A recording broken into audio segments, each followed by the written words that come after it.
বিসমিল্লাহির রহমানির রহিম। আসসালামু আলাইকুম ওয়া রাহমাতুল্লাহি ওয়া বারাকাতুহু। আলহামদুলিল্লাহ ওয়াসসালাতু ওয়াসসালামু আলা রাসূলিল্লাহ। আজকে আমি আপনাদের মাঝে হাজির হয়েছি আপনার শরীরে কেউ জাদু করেছে কিনা, অথবা কেউ কুফরি করেছে কিনা, অথবা কেউ আপনাকে খাওয়ানোর মাধ্যমে জাদুকুফরি করেছে কিনা, অথবা কেউ আপনার উপরে জিন চাপিয়ে দিয়েছে কিনা, অথবা কেউ আপনার উপরে শয়তান চাপিয়ে দিয়েছে কিনা, না আপনার শরীরে কোনো অন্য রোগ রয়েছে, এই সব কিছু নির্ণয় করার 100% পরীক্ষিত সেরা শক্তিশালী বিশেষ একটি আমল নিয়ে। আসলে দেখা যায় যে আপনারা অনেক সময় আপনাদের শরীরের জাদু রয়েছে, না কুফরি রয়েছে, না জিনের সমস্যা, না শয়তানের সমস্যা, এই বিষয়গুলোকে, অথবা আপনার কোনো মানসিক রোগ, এই বিষয়গুলোকে আপনারা নির্ণয় না করেই অনেক সময় দেখা যায় অনেক আমল করে থাকেন, অনেক তদবির করে থাকেন। এতে দেখা যায় আপনাদের রোগ কমবে তো দূরের কথা, আরও বাড়তে থাকে। আবার দেখা যায় আপনারা অনেকেই রয়েছেন হাজিরা দেখার জন্য অনেকের কাছেই যান। দেখা যায় তারা সঠিকভাবে হাজিরা না দেখেই, না বুঝেই অনেক সময় ভুলভাল উত্তর দিয়ে থাকে। এতে দেখা যায় এরপরে আপনারা বছরের পর বছর চিকিৎসা করেও সুস্থ হচ্ছেন না। আপনারা প্রত্যেকেই জানেন, যখন আপনারা ডাক্তারের কাছে যান তখন ডাক্তার আপনার রোগ নির্ণয় করার জন্য পরীক্ষা নিরীক্ষা দিয়ে থাকেন, তারপর চিকিৎসা করে থাকেন। আর এই ভুলটি আপনারা বেশিরভাগ ক্ষেত্রে করে থাকেন, কারণ যে সকল শায়েখদের কাছে যান তারা দেখবেন যে কথাগুলো বলে সেগুলো আপনাদের জীবনের সাথে অনেক ক্ষেত্রে হয়তোবা কিছু মিলে, বাকিগুলো মিলে না, মন গড়া কথা বলে থাকে।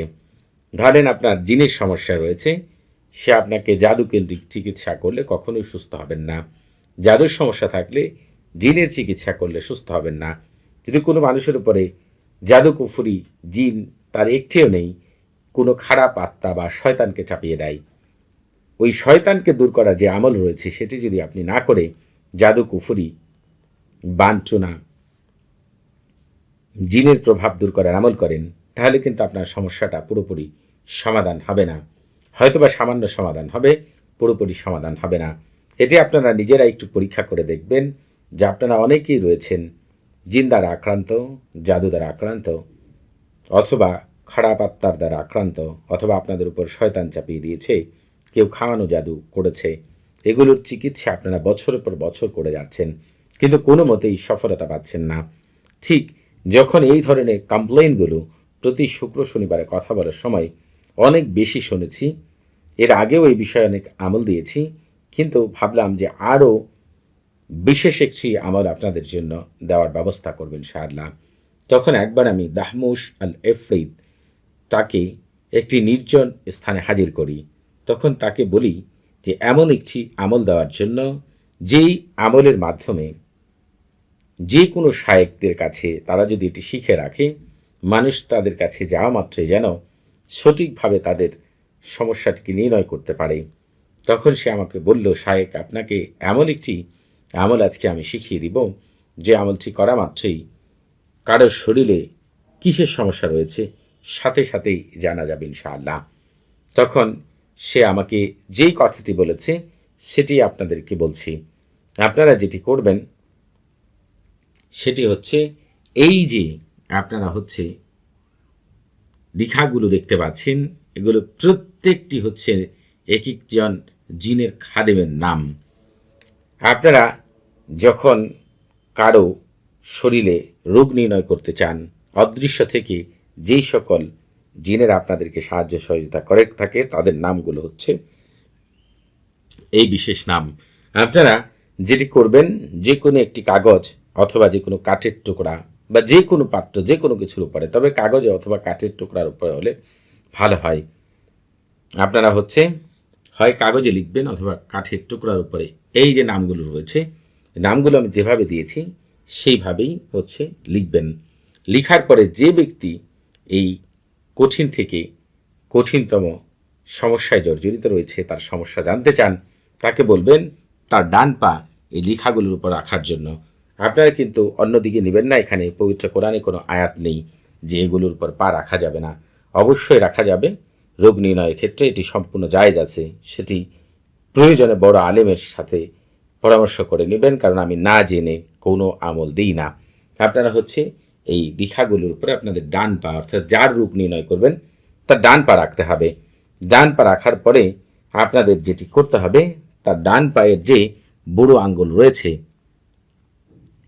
সেই বুড়ো আঙ্গুলের উপরে প্রথমে আপনাকে যেটি করতে হবে, সূরাতুল ফাতিহা, আমি আপনাদেরকে পবিত্র কোরআন থেকে দেখিয়ে দিচ্ছি, আপনারা একটু ভালো করে লক্ষ্য করুন।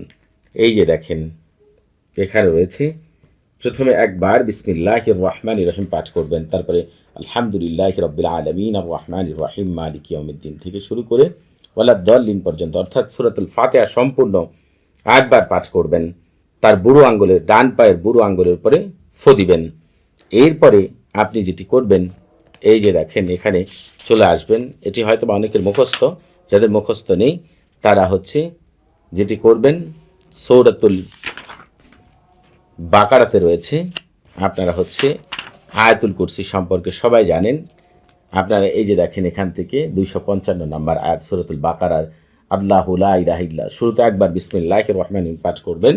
এরপরে হচ্ছে আল্লাহু লা ইলাহা ইল্লা হুয়াল হাইয়ুল কাইয়ুম থেকে শুরু করে একেবারে হচ্ছে ওয়ালা ইয়াউদু, এই যে দেখেন ওয়ালা ইয়াউদু হিফযুহুমা ওয়া হুয়াল আলিয়ুল আযীম, এই পর্যন্ত আপনারা হচ্ছে এই সূরাটিকে, আপনারা হচ্ছে এই আয়াতটিকে, সূরাতুল বাকারা 255 নম্বর আয়াত অর্থাৎ আয়াতুল কুরসি, আপনারা যেটি করবেন 7 বার পাঠ করে তার বুড়ো আঙ্গুলের উপর ফু দিবেন। এরপর চলে যাবেন হচ্ছে সূরাতুল ইখলাসে। আপনাদের কাছে যে কোনো রোগী আসবে, যে কোনো ব্যক্তি আসবে, এভাবে আমল করলে সাথে সাথে তার সম্পর্কে জানতে পারবেন, আমি বলে দিচ্ছি। এরপরে হচ্ছে শুরুতে একবার বিসমিল্লাহির রহমানির পাঠ করে কুল হুয়াল্লাহু আহাদ থেকে শুরু করে সম্পূর্ণ সূরাটি 7 বার পাঠ করে তার বুড়ো আঙ্গুলের উপর ফু দিবেন। তবে আপনাদের একটি কথা বলে রাখি, এই আমলগুলোকে করার ক্ষেত্রে আপনাদের যেটি করতে হবে, আমি যেগুলো বলছি এবং লেখা আকারে যে কথাগুলো আপনাদের সামনে আসছে, এই প্রত্যেকটা কথাকেই পড়তে হবে, তাহলে ওইখান থেকে অনেক গুরুত্বপূর্ণ বিষয় আপনারা জানতে পারবেন। আমল করার ক্ষেত্রে এই নিয়মগুলো আপনাদের জানা অবশ্যই দরকার। আপনারা যেটি করবেন, যখনই এইভাবে ফু দিবেন, যদি দেখেন তার একেবারে শরীর অবশ্যই আসতেছে, হাত পাও ভেঙে আসতেছে, তাহলে আপনি বুঝতে পারবেন যে এই ব্যক্তির উপরে কুফরি করা হয়েছে অথবা তাবিজ করা হয়েছে তাকে। আর যদি দেখেন যে সে মানুষের দিকে তাকাচ্ছে, ঘুরে ঘুরে এদিক সেদিক তাকাচ্ছে, তাহলে বুঝবেন তার উপর জাদু করা হয়েছে। আর যদি ওই ব্যক্তির দম বন্ধ হয়ে আসছে, এমন পরিস্থিতির সৃষ্টি হয়, তাহলে বুঝবেন তাকে খাওয়ানো জাদু কুফরি করা হয়েছে। আর যদি সে পড়ে যায়, তাহলে বুঝবেন তার উপরে জিনের আচর রয়েছে। আর যদি সে কেঁদে ফেলে, তাহলে বুঝতে পারবেন তার উপর শয়তান রয়েছে। আর এগুলো থেকে যে কোনো একটিও যদি না ঘটে, তাহলে বুঝতে হবে যে তার কোনো অন্য রোগ রয়েছে, শারীরিক রোগ, অথবা সে ভবঘুরে। এই বিষয়টি লক্ষ্য রাখবেন। আশা করি যে ব্যক্তির ক্ষেত্রে এটিকে অ্যাপ্লাই করবেন 100% কামিয়াবি লাভ করবেন ইনশাআল্লাহ। তবে এই আমলটি করার আগে অবশ্যই আপনাদের আমার কাছ থেকে ইজাজত নিয়ে আমল করতে হবে। আপনারা যারা কমেন্টের মাধ্যমে ইজাজত নিতে চান, তারা নিজের নাম, বাবার নাম, মায়ের নাম, পূর্ণ ঠিকানা উল্লেখ করে রুচিশীল কমেন্ট করবেন। যারা কথা বলার মাধ্যমে ইজাজত নিতে চান, তারা সালাম বিনিময় করার পরে নিজের পূর্ণ পরিচয় উল্লেখ করে কি বিষয়ে ইজাজত চান সেটি বলবেন।